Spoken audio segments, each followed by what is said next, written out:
What our internet? Welcome to day 12 of the International Writers Fellowship's Madness Marathon. Sorry, daily live stream to celebrate National Novel Writing Month, or Madness Marathon, I suppose, applies more because it's certainly a marathon, and I think we're mad for doing it.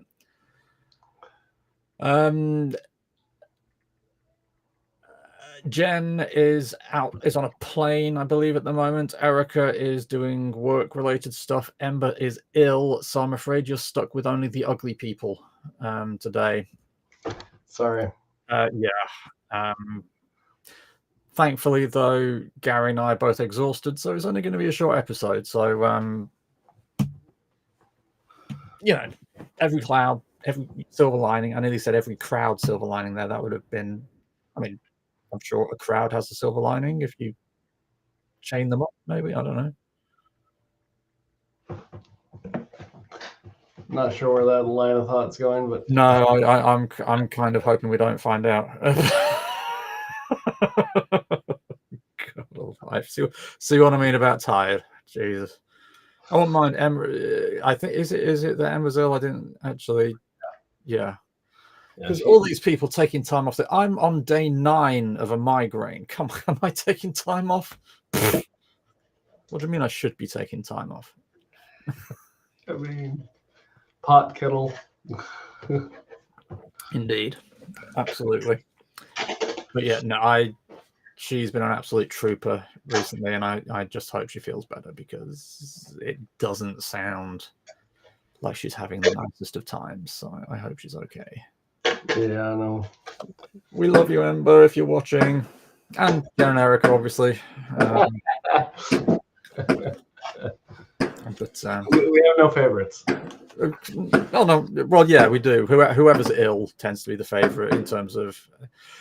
I'm going to apologize here and now for the racket. I mean, 5th of November was last week, guys. And... okay, yeah, today is Remembrance Sunday. I don't think the guys who have passed in a war want to be celebrated by explosions, just between you and me. But hey. So, yeah. Sorry? What do we know? Indeed, yeah. They might find it relaxing. Who's to say? Ugh. Anyway, so let's get the quick card stuff out. I thought today we'd use, being as it's only men here, I thought we'd use the Red Sonja tarot deck. So I love Red Sonja because I like female lead characters because they're, just cool and badass. And Red Sonja is just probably the most badass of the lot. Ooh. And she's actually remarkably clothed in this one as well. We have the Knight of Wands. Huh. I've got no idea what makes that the Knight of Wands as opposed to, the 10 of Pentacles, but that's what it is. So, nary a wand to be seen. Indeed. Well, she's holding swords, a spear. Oh, okay. It's got there's an arrow. That's a wooden shaft, isn't it? We're looking for wands. What did we say? This was the knight. So, while the Page of Wands marks the initial spark. Those roofers again. So it is those damn roofers again, yeah. While the Page of Wands marks the initial spark of a new idea, the Knight of Wands shows the actual pursuit of that idea. When this card appears in a tarot reading, you are charged up with energy, passion, motivation, and enthusiasm. And you channel that energy through your inspired action. You have a clear vision about what you want to create, and fueled by your passion and inspiration, you are now moving forward with leaps and bounds to turn your vision into reality. This card is your sign to go for it. I'm going to go for those people in a minute, I tell you. You are bold and courageous and willing to venture into unknown territories to further your mission and your dreams. You don't really care if danger lies ahead. In fact, if it does, then it becomes all the more exciting and thrilling for you. Adventures like this light you up because you know growth and expansion are waiting on the other side. Be a pioneer and take calculated risks to reach new heights.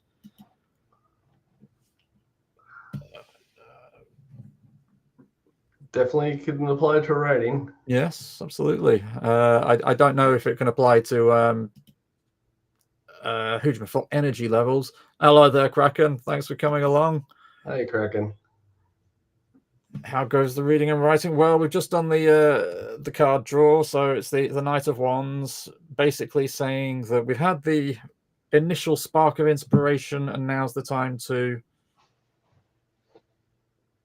get on with it, I think, basically. How about yourself, Gary? How's your interpretation of that? Seems like we need to keep writing. I mean, that's the Page of Wands, for example. Just comparing. I mean, again, I'm not entirely sure how, but yeah. So, Kraken, just so you know, all of the ladies are, for one reason or another, unable to join us. So it is just the ugly crew today. So don't worry, they'll be back with us soon, hopefully tomorrow. But yeah, how's the day going for us? I suppose we haven't actually had that conversation. How's your day going, Gary? Not terrible.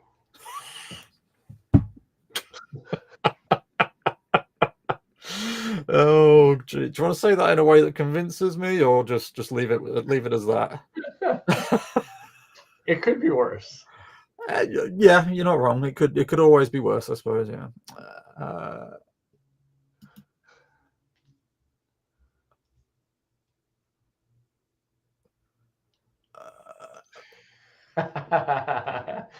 I've never been compared to a runway model.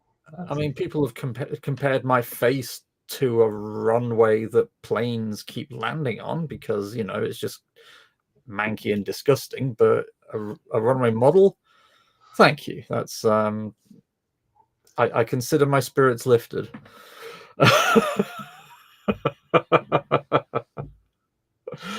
Oh dear. And how about you, Kraken? How's your day been in terms of writing and reading and nano and not nano?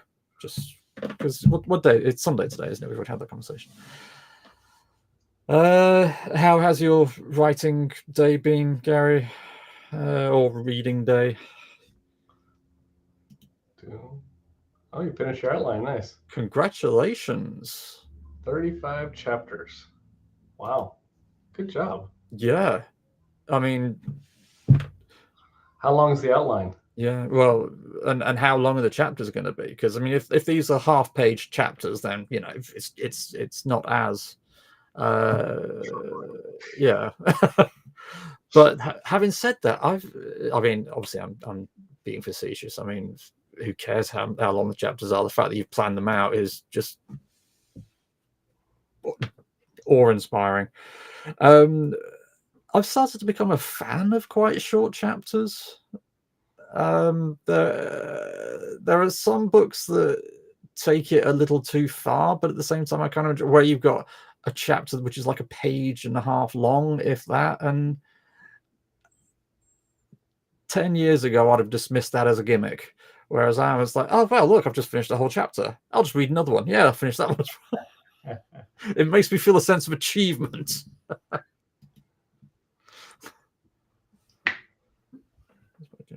Nice.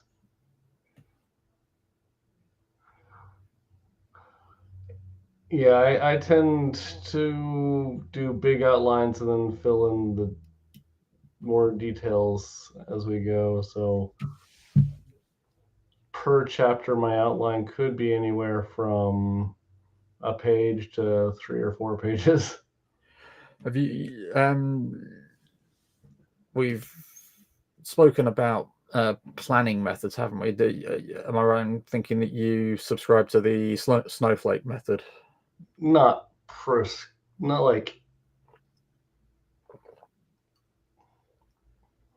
I wouldn't call it subscribe to, but inspired by. Yeah, and I think that seems to be kind of like the happy middle ground for me, as Kraken's describing it, having an overall plan, but just giving yourself space for it to develop on its own. Sometimes that means that what you've planned for later on has to change because things didn't pan out the way you expected it to, but it depends on how disciplined you are with your characters. I don't subscribe to that whole, oh, I wanted to write this story, but then the characters had ideas of their own. I'm a bit more just give your characters a belt around the ear roll and tell them to do what they're told.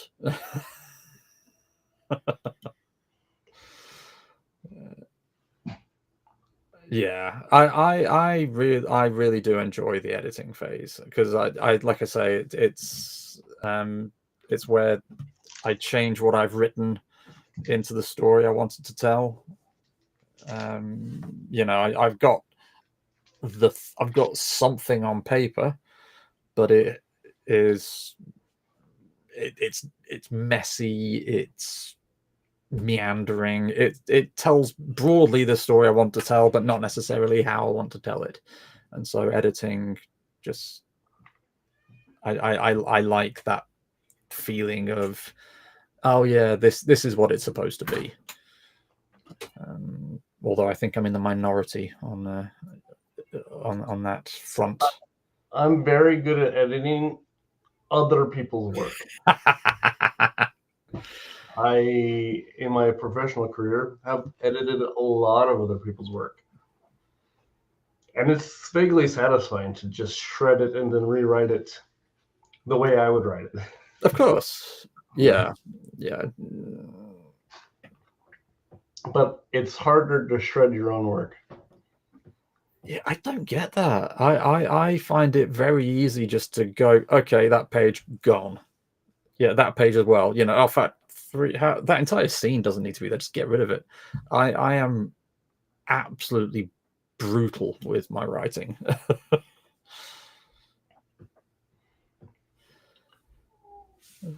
Yeah, I'm with you, Kraken. I prefer to have it planned out the first go. No, it certainly doesn't make you crazy. And if it's a perfectionist, it's only because you want to write your way. Yeah, and as you say, if it works for you, why shouldn't you do it?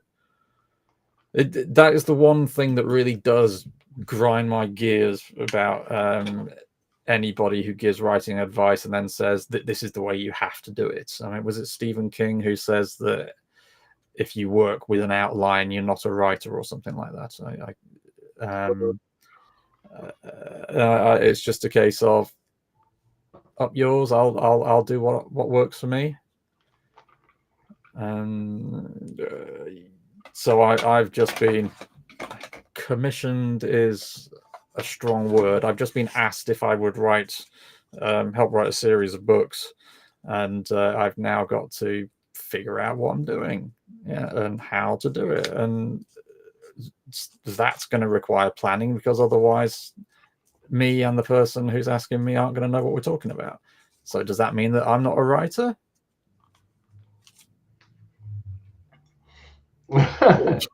You know.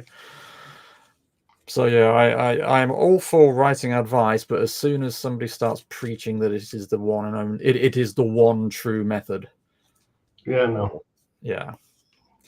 Do you remember way back in Runboard days, when there was what was that big argument about? Something to do with maps or something like that, saying that if you have a map, you're being lazy or something like that. Because yeah, I remember that. And I'm just like, what? What? There is a a bias in some people's minds against maps, but there also are some authors that perhaps are a little lazy. But it's not necessarily. Whereas I will happily say I'm very biased in favor of maps. If a book has a map, I'm like, oh yeah, this is I'm cool. more likely to pick it up. Yes, exactly.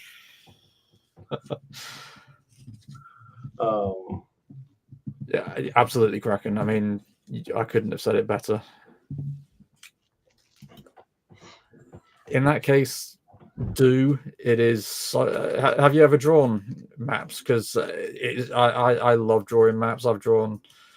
There was I used to do a lot of drawing as a kid, and because we didn't have the internet then, and you know, the best thing we had on a computer for illustrating was Paint.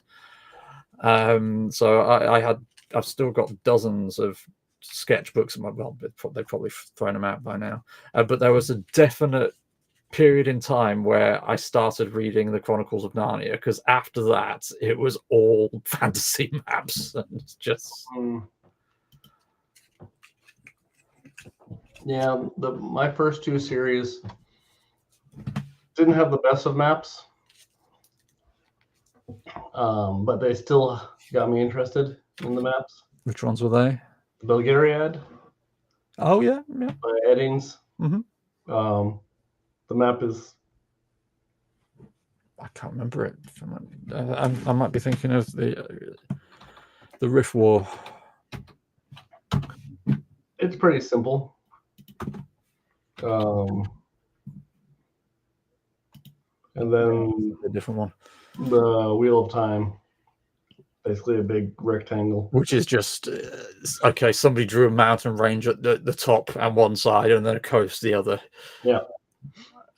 I mean, the worst offender for that, well, I mean, if you're good with a pencil cracking, you'll have a whale of a time. Just pick it up, and the trick to drawing maps, in my experience, is the art of the wiggly line. You've got a wiggly line for your coast. You've got a wiggly line, a wiggly series of upside down V's for your mountains. Another wiggly line for your rivers. A few wiggly lollipops for your forest. Job done.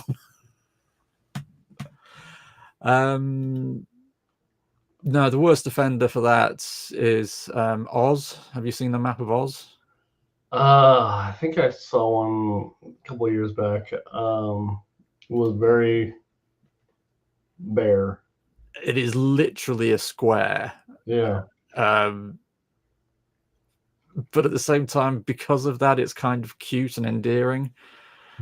It kind of adds to the batshit craziness of the stuff that goes on in those stories. I haven't actually read it. I probably should get around to it. Yeah, I would. I mean, they are what they are.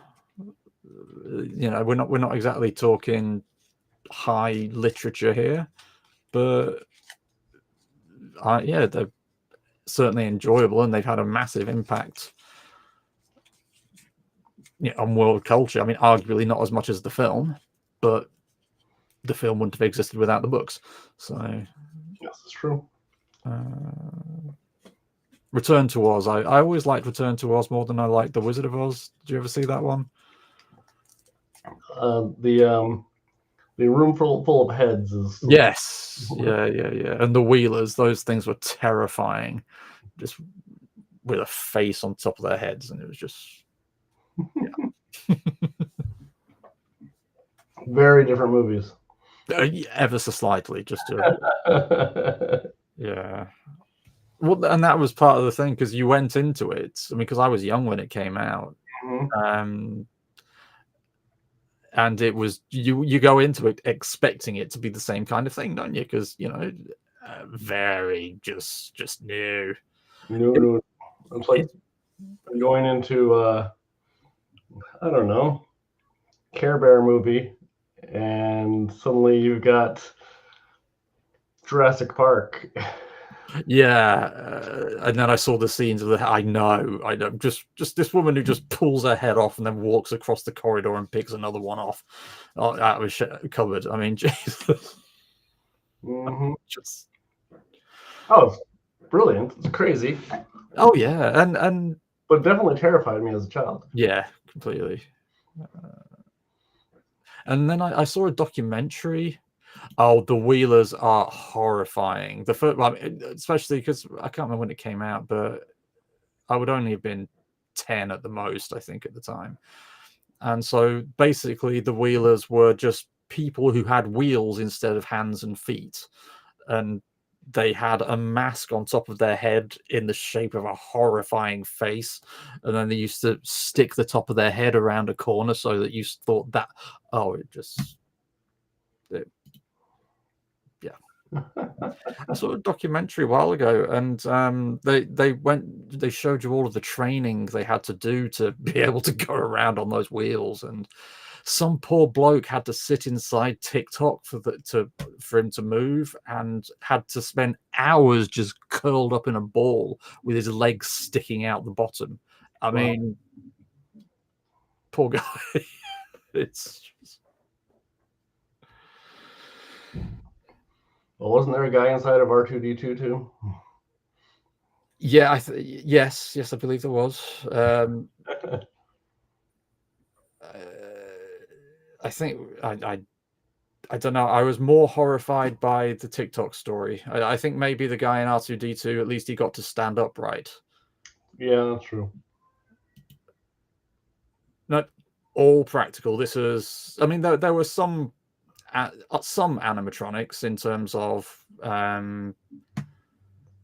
like the Gump, but there was a lot of claymation involved. And yeah, just people sitting inside really, really cramped costumes.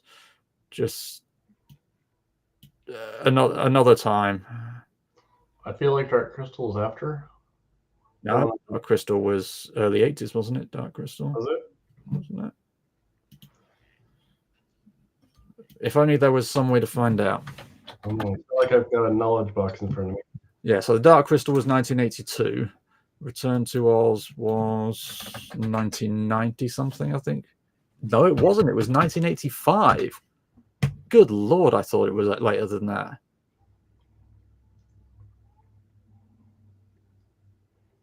Jeez, okay.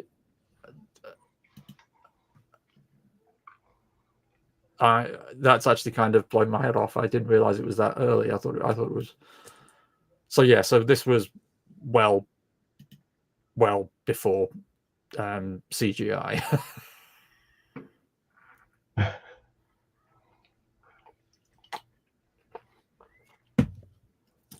Right then, shall we do a quick writing sprint and then let Gary go to bed? Not saying that he looks exhausted and sounds exhausted, but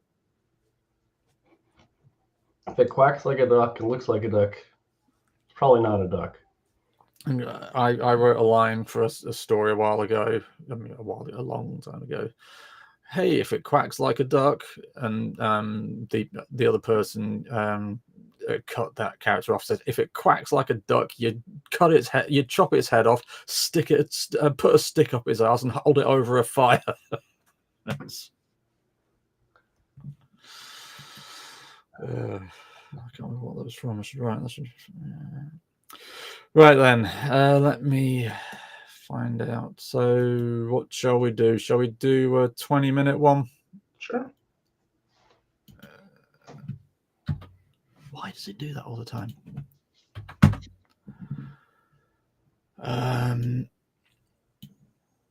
How's the archaeology story going?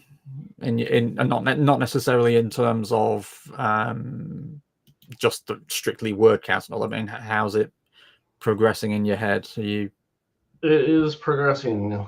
Actually, I'm getting to a point where we're gonna switch locations soon. So. Okay. And then we'll introduce some new characters as well. So is this going to be a bit more a bit of a wider scale than your previous ones then, because both the library and the cave were kind of, I mean, obviously the library had a lot of traveling to the area, but the crux of the story was kind of in one locale. Is this a bit more spread out? This is probably going to have 3 locations. Okay. The first dig site, a town, and another site.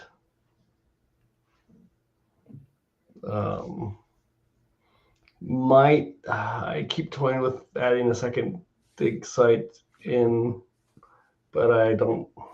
Narratively, I don't think it's necessary. But part of me just loves having excavation parts. Did you ever watch? So back in the 90s, maybe the 80s as well. Now, being as things I think were in the 90s and the 80s, there was an archaeology television program over here called Time Team. Have you ever heard of that?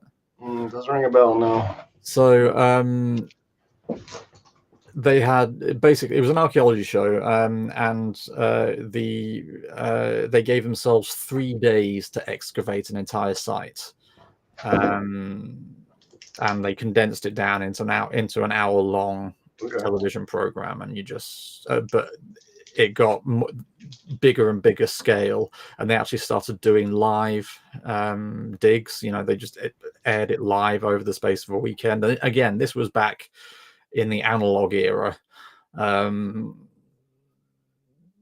so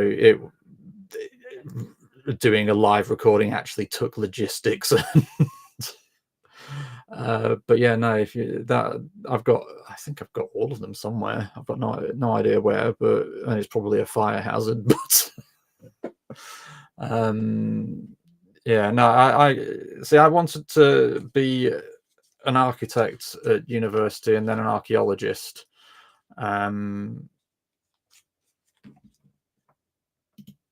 Is that dinner?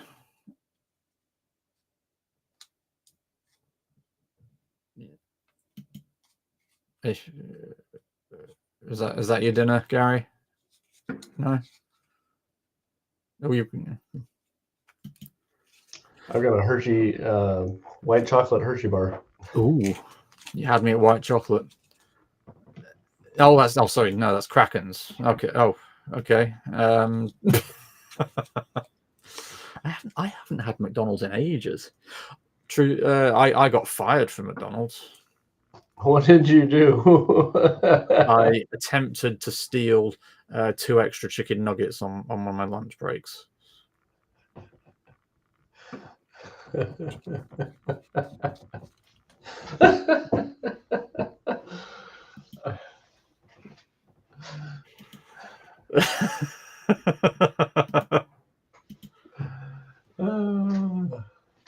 So yeah, I have a history.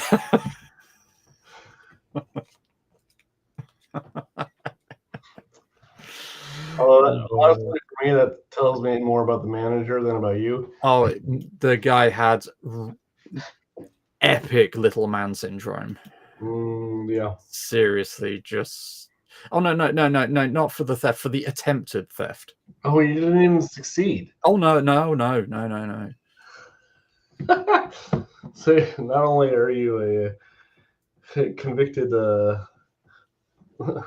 yeah, that's the great. Yeah, that's the great line from Porridge. There was it the 70s or 60s? I can't remember. A television program over here called Porridge, which was about people in prison, and the line was always, "So, how long you in for? Long enough. What are you in for? Got caught." It's just.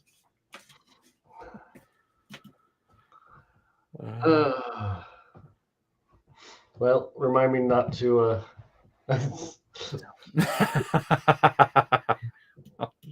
Hey, I'll probably tell myself at some point. Yeah. Well, so remind me not to enlist you for any crime sprees or anything. No, I'm useless at things like that. Yeah. I'm good at people breaking the law on me. Okay. Okay. Okay. My poor face has seen so much trauma over the years. I stopped my next door neighbor from being burgled a couple of years ago. I'm good at sticking my nose in where it's not wanted, but actually carrying out the crime, no. Just go with somebody more reliable. Probably for the best. Cool. Now, so you're just getting on with Hooge My Flop story. I think I'm actually, because as I say, I've just been asked if I will write some books, and I've got to do some research and get the old incubation moving. So I'm going to probably do some research here rather than do the writing, just because it would help if I knew something about the topic when I have a chat with this person. What? I know, right?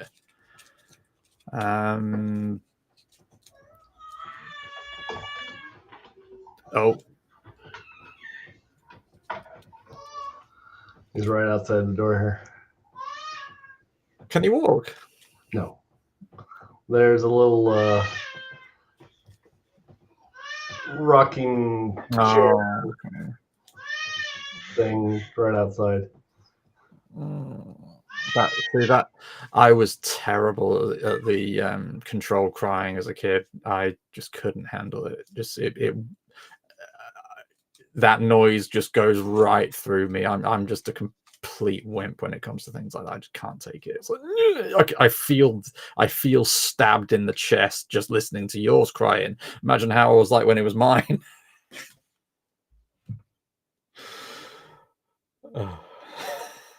Anyway, so yes, I'm going to do some research and try and figure out at least a game plan when I talk to this individual.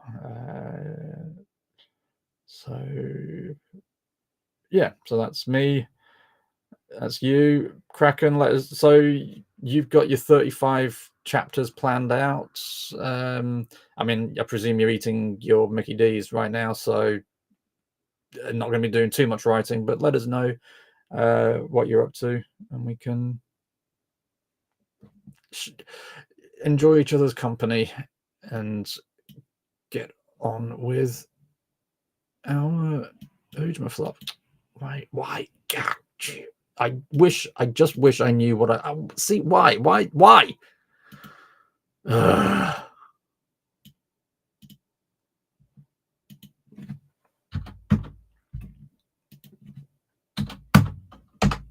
Okay. Here we go. So happy writing, guys.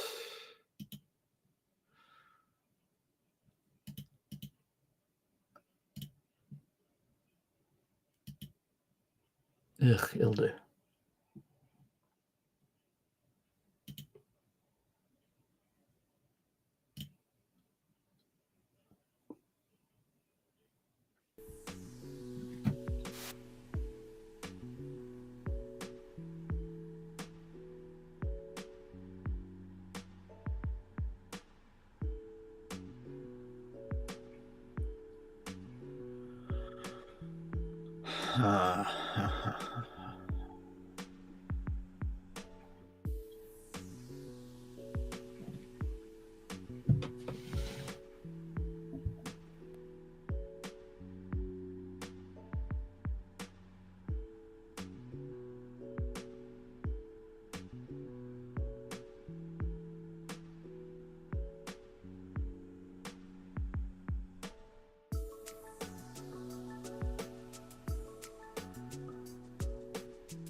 go.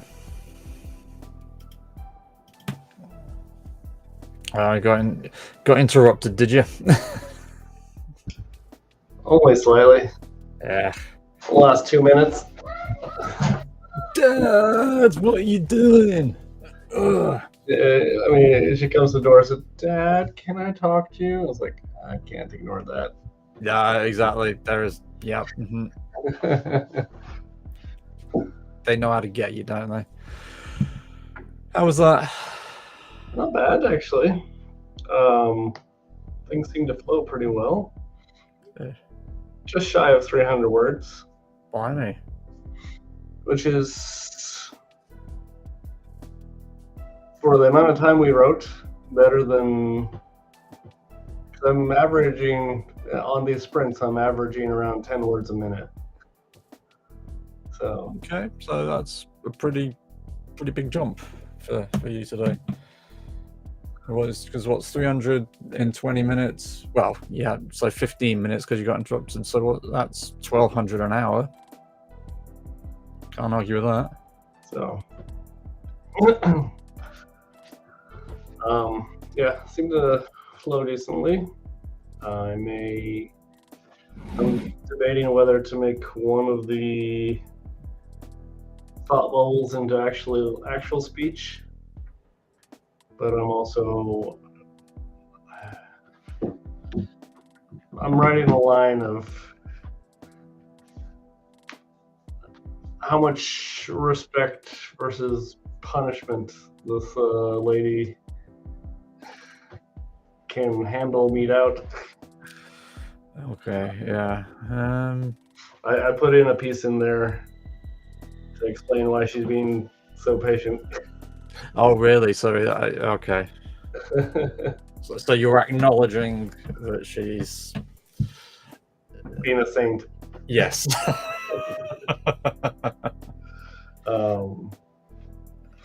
So yeah.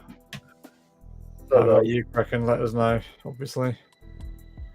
Sorry, you were saying I interrupted you. Sorry. Oh, good. Did you get any good research done? I did. I'm not really comfortable talking about the topic simply because it's not my story at the end of it's not yet. I mean, I'm sure it'll become partly mine, but yeah, it's gonna be some kind of book I've never written before. So it's going to take a bit of logistical rewiring in my head. It's going to be interesting. Are you researching technology, culture, language?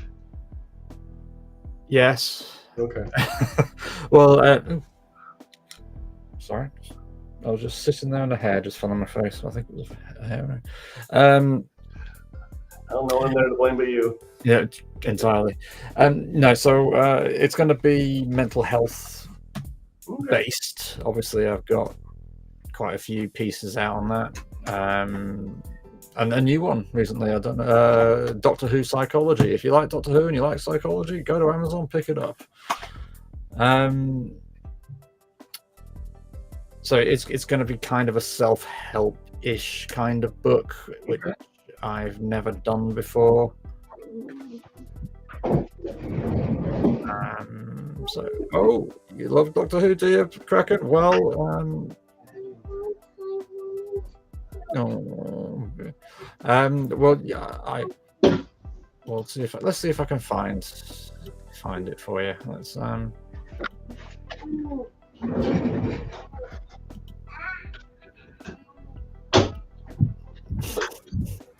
We've lost Gary. Sorry, had to shut the door and lock it. So yeah, so that's Doctor Who psychology there, Kraken. Just by all means, go over, give it a buy. That's part of a long-standing series about just pop culture psychology. There's one on Spider-Man. There's obviously the Doctor Who. There's Daredevil, Lost, Walking Dead. So yeah, go and if that's your thing, by all means, give it a go. It's well worth it. I look at what do I look at? I can't remember. I read it that long ago. I look at group mentality and how it can essentially lead to the Daleks. So had a very interesting topic. I had a lot of fun doing that. Oh, and one thing, sorry, not the Cybermen, just the Daleks. Just the Daleks for me, because like it was only one chapter. I couldn't necessarily go through the whole thing. One other thing for you, Kraken, just to show you, because we were talking about it a little while ago. This is the Wheelers. Oh. I mean, look, how horrifying is that to a... I mean, in '85, I was a 2-year-old child. I mean... That's... yeah. I'm not clear on whether it's a kid's movie or not. But because it was the sequel to The Wizard of Oz, everybody assumed it was going to be just the same level of, you know, skipping down the yellow brick road, you know. Yeah, it's like having Freddy Krueger as a guest star on Sesame Street. Yes. Yeah. Oh god. Oh, yeah. Horrifying. Absolutely terrifying. Just yeah. Ugh. Cool. Yeah. So just to answer your question, yes, I've got the project is going to start incubating, and I'm going to have a chat with the individual who wants the writing done. And nice. Ideas, but... So is it just like a short essay, or is it more? No, it might well turn into a series of books, potentially. But again, it's very early in the design stages, so it depends on how well. Firstly, it's going to depend on how well we can work together. I've only met her a couple of times, so and seems legit, seems really cool. But you never know. You never know. Well, that's exciting. It is. I love new projects. Yeah, and I love. Well, I say love. I love finding out ways of writing new kind of things. But then I thought, oh yeah, and I've been trying to write sex for a while, and I've not been enjoying that. This is your second go at that, I think, right? Yes. Yeah, but the first go was between two characters who I'd been writing stories about for literally decades.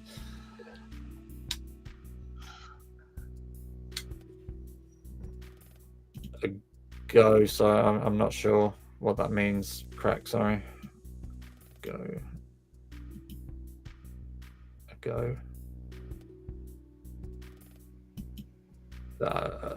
Forgive me, that doesn't make it even better.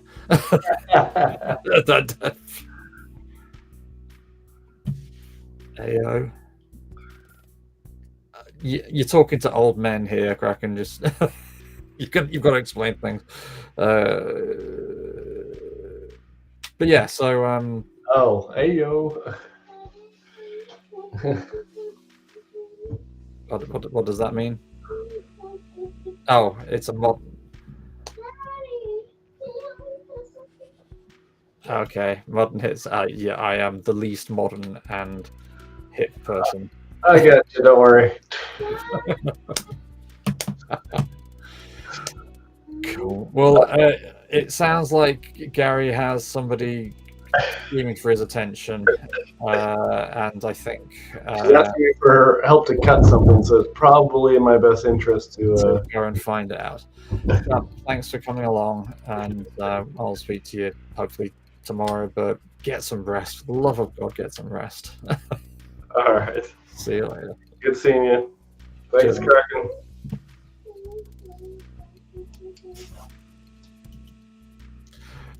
And then there were two. The man's made of sterner stuff than I am. That's all I can say. But yeah, we'll see.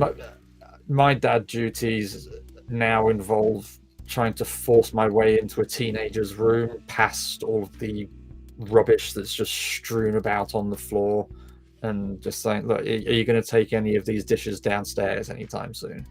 But yeah, just I wish my baby was still as cute as that. I'm not broody. I don't get broody. Cool. Well, unless you have any more questions, Kraken, it might be a good point to leave it for the day.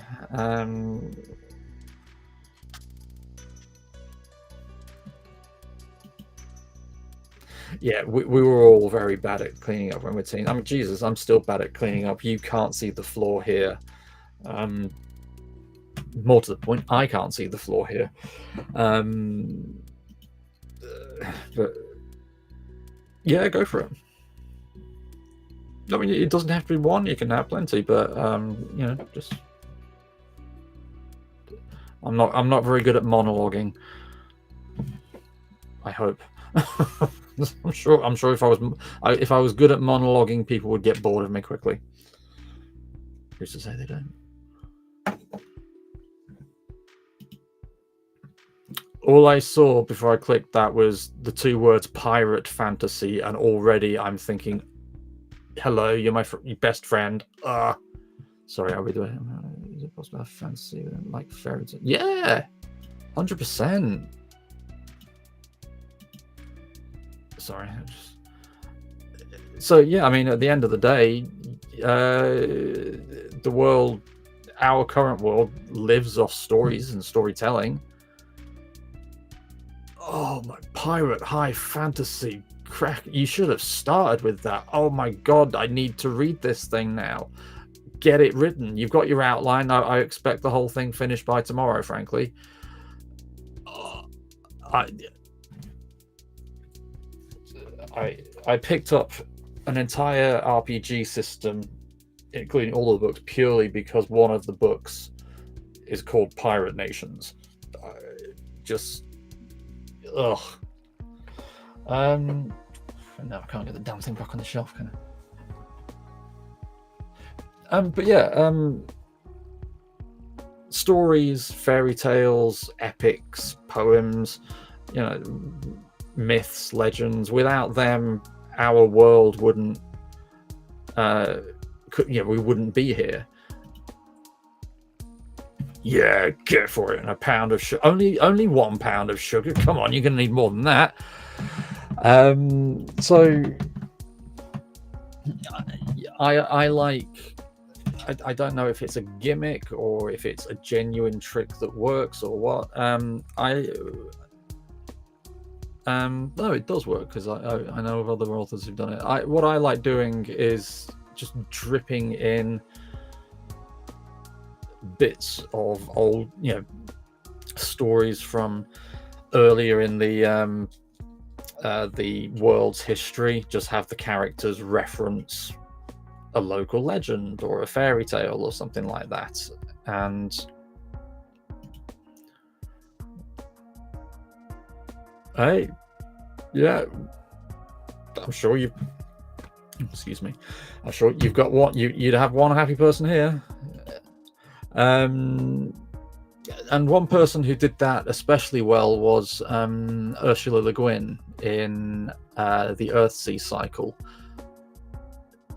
I think in the Wizard of Earthsea, she just made a passing comment about a character doing something in a kind of a grandstanding. Oh yeah, but this was before the character went off and found this mysterious item. Yeah, just a throwaway comment about what this character did in a history. Yes, absolutely, it is Tales from Earthsea. Yeah, but way better than the Ghibli movie.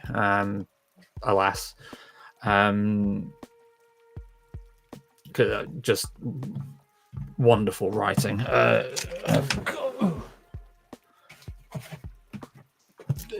You've got all of the books and short stories in this one volume. I would definitely encourage you to get it. Let's see if I can find the one.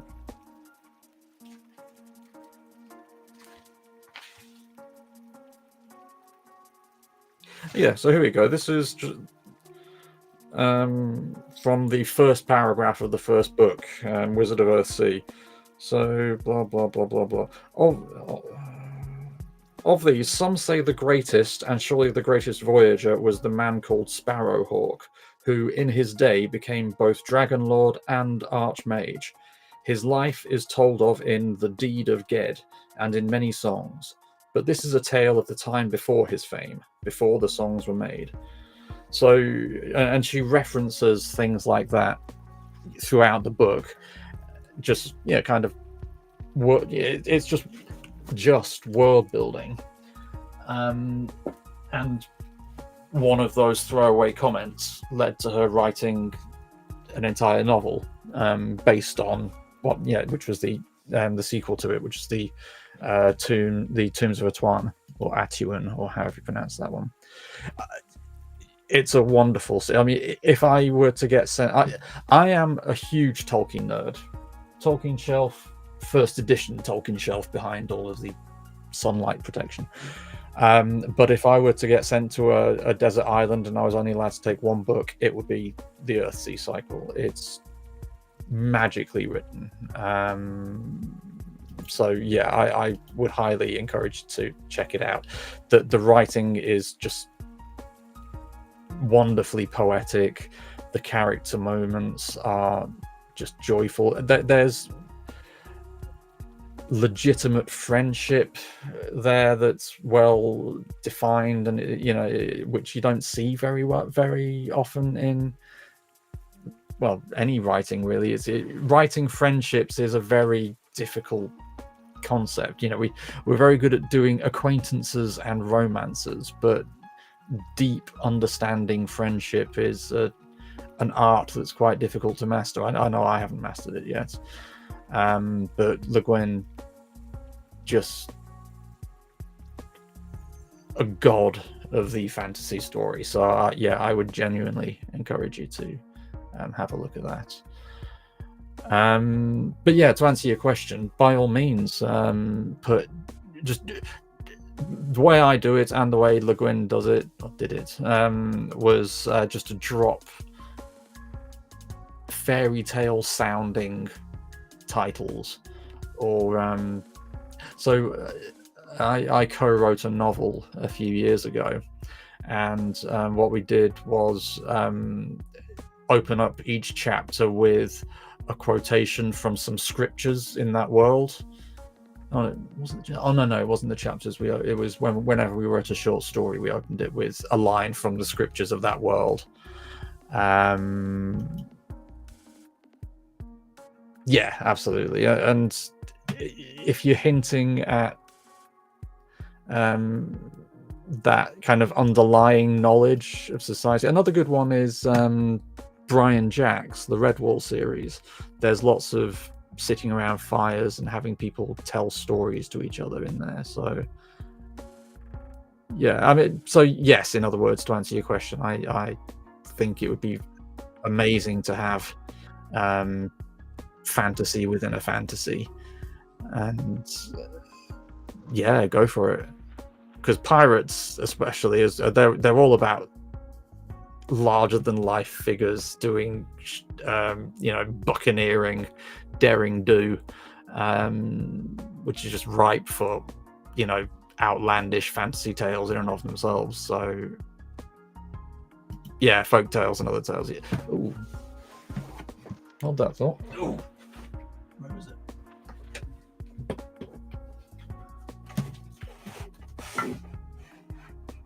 Stay. I've got.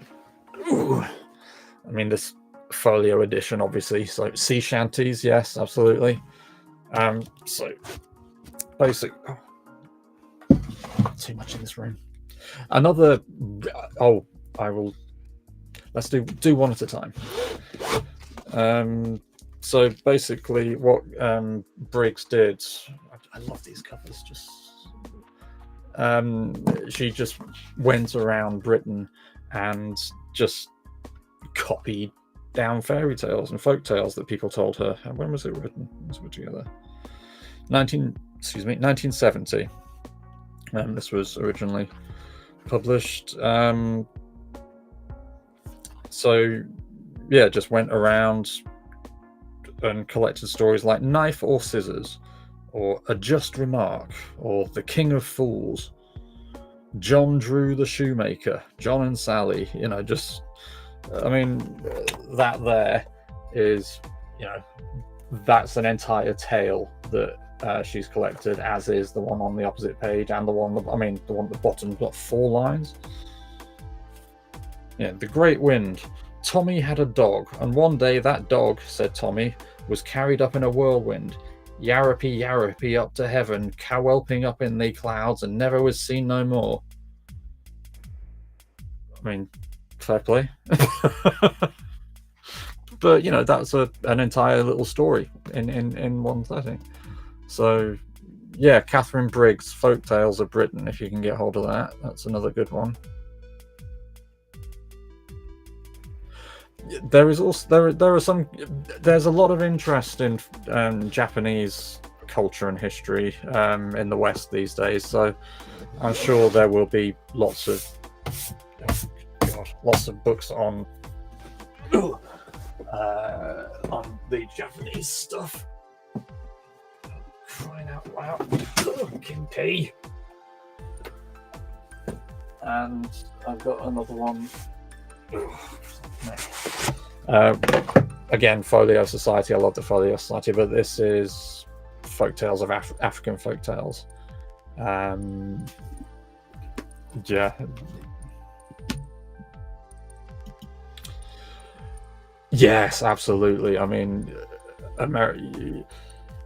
because America is a lot of Americans I've met have been quite kind of self-conscious about your history, because you know, you are relatively young as a nation, but you've still got several hundred years behind you and lots of folk tales to tell. But yeah, it's just a thing I've noticed. I've got lots of American friends, and they're all quite, as I say, self-conscious about it, and I kind of have to encourage them to talk about things themselves. So yeah, please do. Just there will be books out there. Just go and have a look. Oh yeah, and you know, and yeah, and of course, yeah, I hadn't even forgotten the Native Americans. So yeah, just the other author who really is amazing at using fairy tales and folk tales is Robert Holdstock.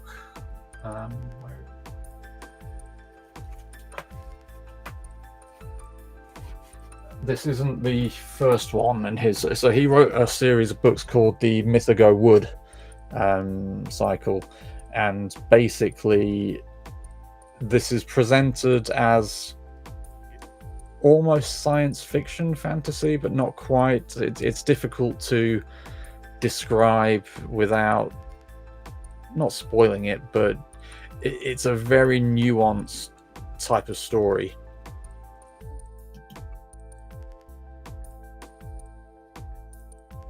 Oh yeah, I've got Arab folk tales. That's this book here. That one there. Next to it, Hans Christian Andersen. And I've got a book about Japanese yokai in another room. But Holdstock just kind of takes myths and blends them into his stories so that modern characters meet mythological figures. And he's actually again, this isn't the first in the series. I can't think where I've put the first one. But he wrote the Merlin Codex, and this is kind of a retelling of Arthurian myth, which also includes Jason and the Argonauts and so many other different myths and legends. If you're looking for a man who understood mythic storytelling, Robert Holdstock is your man. The first one in the Mythigo Woods cycle was just called Mythigo Woods, and the first one in the Merlin Codex, I've forgotten what it was called because it's been that long since I wrote it. Celtica.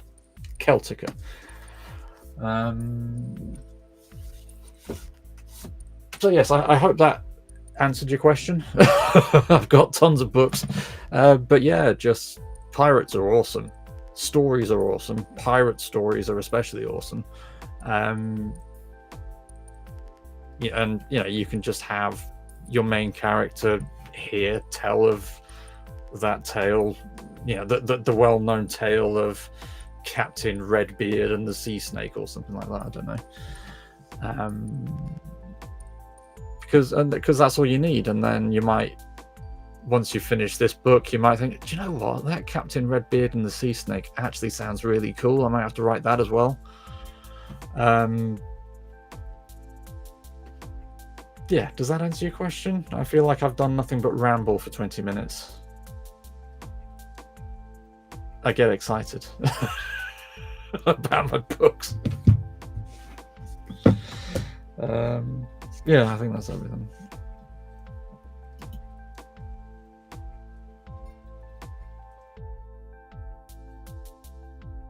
Yeah, I mean, I love pirate stories, and yeah, I mean, don't let me pester you or anything like that. You do you, but yeah, I'd certainly love to see it. Pirates make me happy. Again, this other novel that I wrote a little while ago with a friend, for a subsequent short story, we turned one of our favorite characters into a pirate just because we could. It was just so much fun. Not nearly as much fun as I've had. Thank you so much for your company. As you know, we're doing this every night throughout Nano, so this is day 12, which means we've still got 18 to go. By all means, tell your friends about us. We're doing the same thing, same time every day, so it's 4 p.m. Eastern and 1 p.m. Pacific, I believe. So yeah, if you have any writing friends, writing buddies on Nano, do tell them to drop by.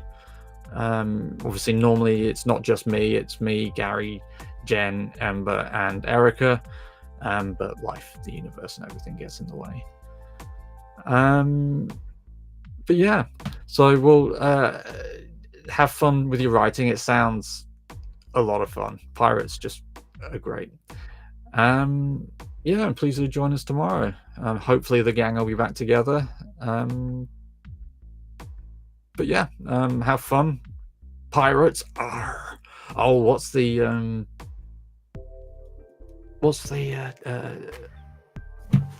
I've got it somewhere. What's the Neil game? Stardust with the Sky Pirates. Yeah.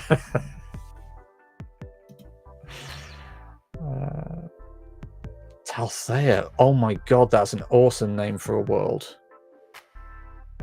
And that is a name that's screaming for a map. I love that name.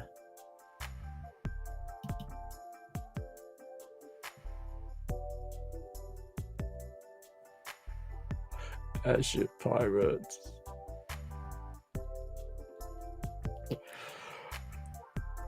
I love it. Go, yeah.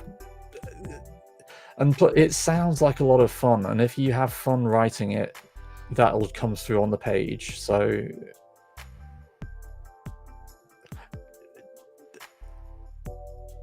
well, you better get planning those books as well then, hadn't you? Because 35 chapters in this one, another 35 chapters in the second. Come on,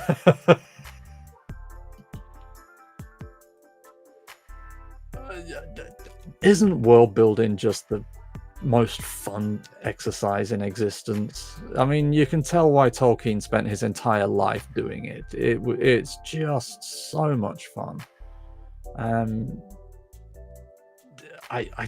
You can just get lost in your own imagination and saying, okay, I want this to happen, so it happens.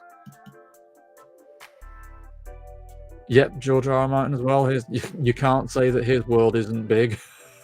my word. It'd be nice if you could finish the novels, but you know, each to his own.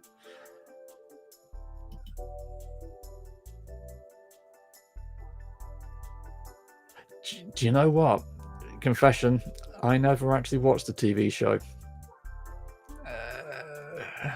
So I've heard stories. I'm well aware of people's disappointment at it. But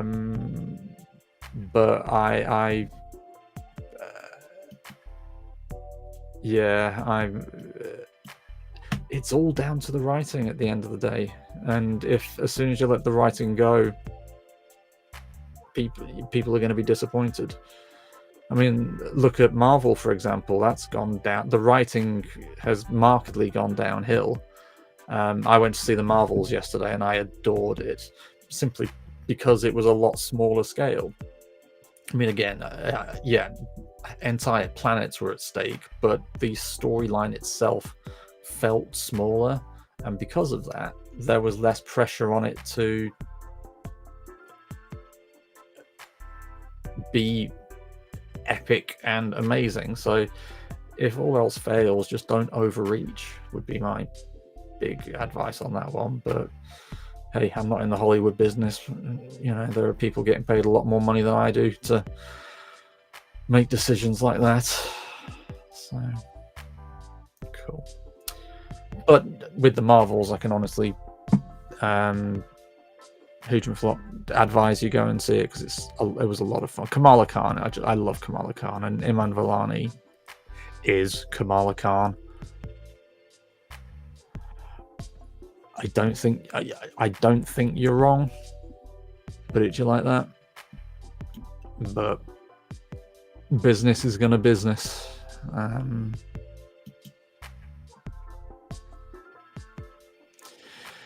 Yeah, but obviously this next Deadpool is going to be telling, because Deadpool 3 is going to be the first one made by Disney, isn't it? I think.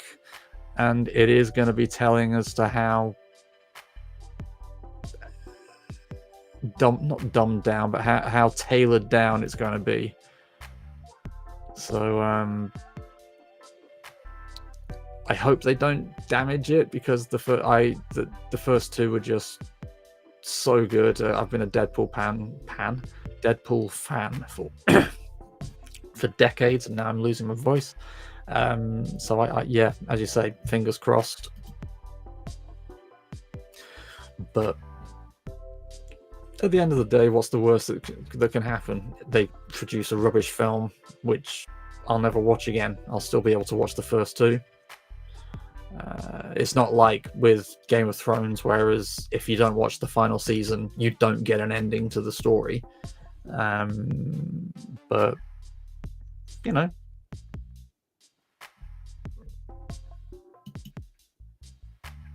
really, I mean, that shouldn't come as a surprise. But yeah, I'd never thought about that, because there was a cartoon based on it back in the 90s. I think Link's catchphrase was "Excuse me, princess." Live action. Ooh. It could be amazing. Could be not amazing.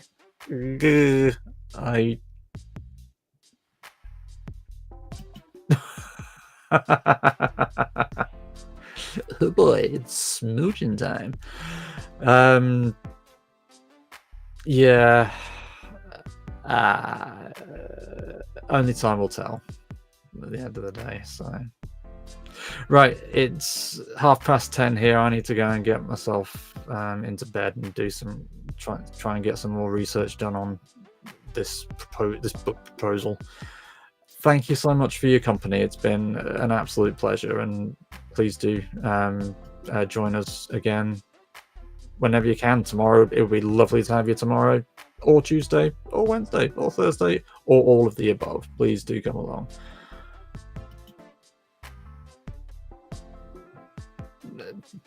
Pleasure has been all mine. Absolutely. So yeah, you take it easy, and I'll speak to you later on. Have a good chat.